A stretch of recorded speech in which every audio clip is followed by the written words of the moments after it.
बहुत समय पहले की बात है। कलिकापुर नामक एक सुंदर और हरियाली से भरे भारतीय गांव में एक गरीब लेकिन मेहनती कुम्हार मिट्टी के बर्तन बनाने वाला रहता था। उसका नाम था रामू। रामू अपने सुंदर और मजबूत मिट्टी के बर्तनों के लिए आसपास के गांवों में जाना जाता था। उसके साथ उसकी दयालु पत्नी गोमती और एक वफादार बूढ़ा गधा भोला रहते थे। भोला ने रामू की सेवा 10 साल से भी ज्यादा की थी। हर सुबह रामू अपने बर्तनों को भोला की पीठ पर लादता और पास के गांव के बाजार में बेचने के लिए निकल पड़ता। भोला बिना शिकायत किए थके हुए कदमों से चलता रहता। चाहे गर्मी हो या बरसात, वह कभी पीछे नहीं हटता। गोमती उसे हमेशा प्यार से एक केला या गुड़ का टुकड़ा खिलाती और उसके सिर पर हाथ फेरती। परंतु जैसे जैसे रामू का काम बढ़ा, उसका स्वभाव बदल गया। अब वो लालची और घमंडी हो गया था। वह भोला पर गुस्सा करता, उसे डांटता और कभी कभी बिना वजह पीटता। गोमती अक्सर कहती, रामू, भोला ने जीवन भर तुम्हारा साथ दिया है, उस पर हाथ मत उठाओ। लेकिन रामू हंसकर कहता, ये तो बस एक गधा है, जब ये बूढ़ा हो जाएगा नया खरीद लूंगा। भोला सब कुछ समझता था। उसके कान झुक जाते, लेकिन वो फिर भी वफादारी से सेवा करता रहा। एक बार गर्मी के मौसम में पास के गांव में बड़ा मेला लगा। रामू को लगा कि ये अच्छा मौका है ज्यादा बर्तन बेचने का। उसने भोला की पीठ पर दुगुना भार लाद दिया, जबकि गोमती ने मना किया। इतना बोझ मत डालो रामू, भोला अब बूढ़ा हो गया है, गोमती ने कहा। लेकिन रामू ने ध्यान नहीं दिया।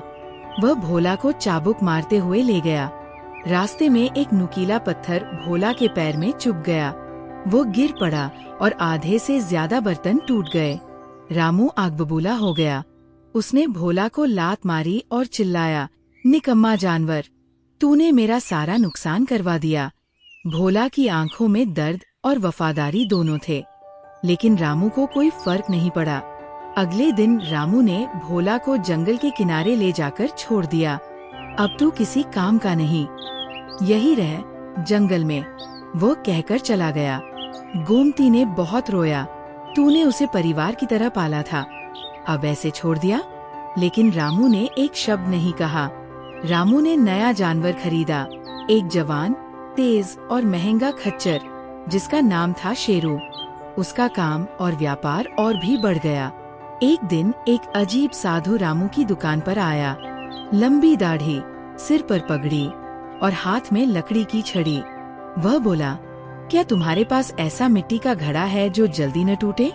रामू हंसा, मेरे सारे घड़े ऐसे ही होते हैं। साधु मुस्कराया, तो एक मुझे दान कर दो, एक पूजा के लिए चाहिए।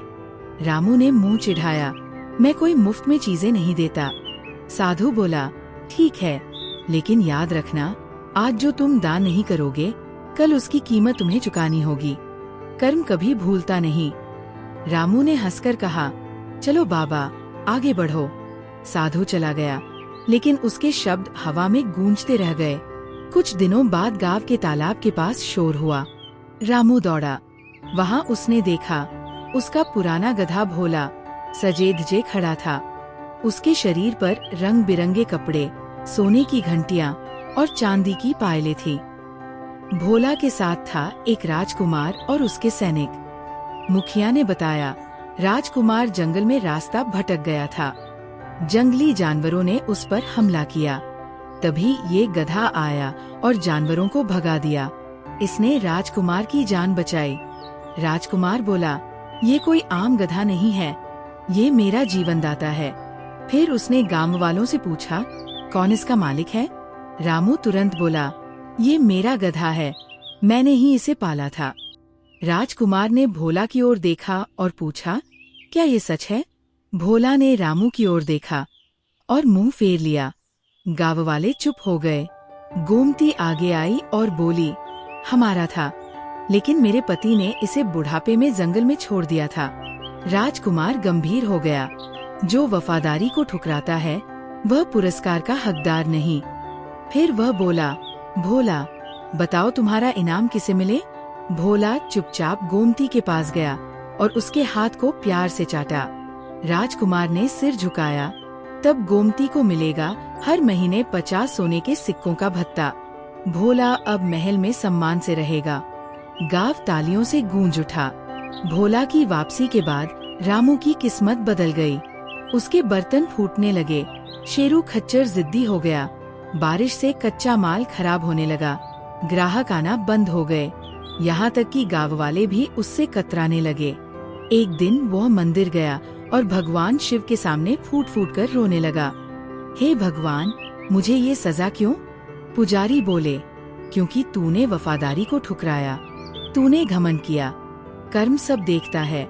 रामू घर लौटकर चुपचाप बैठा रहा। गोमती ने उसे खाना परोसा और कहा, अभी भी सुधर सकते हो।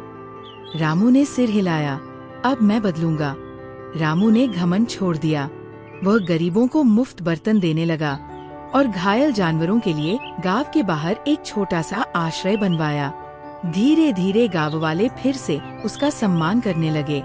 एक दिन राजमहल से संदेश आया, भोला अब बीमार है, वह तुम दोनों को देखना चाहता है। रामू और गोमती दौड़कर पहुँचे। भोला रेशमी चटाई पर लेटा था। उसकी आंखें बंद हो रही थी। गोमती उसके पास बैठ गई और रोने लगी। रामू ने सिर झुका लिया।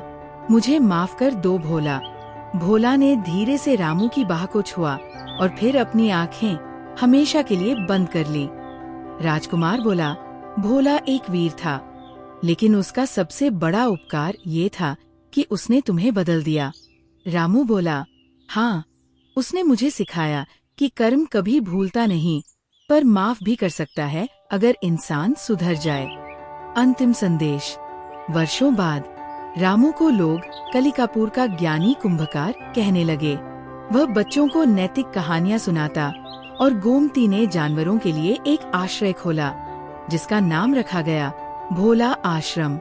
गांव के बीचों बीच एक भोला गधे की प्रतिमा बनाई गई, जिस पर लिखा था, भलाई करते रहो, चाहे कोई देखे या ना देखे। कर्म सब जानता है और सही समय पर लौट कर आता है। कहानी से सीख, हम जो कर्म करते हैं वह कभी न कभी लौटकर हमारे पास आता है। इसलिए हर किसी के साथ प्रेम और सम्मान से पेश आओ, चाहे वो इंसान हो या जानवर, क्योंकि असली भलाई हमेशा अपना रास्ता ढूंढ ही लेती है।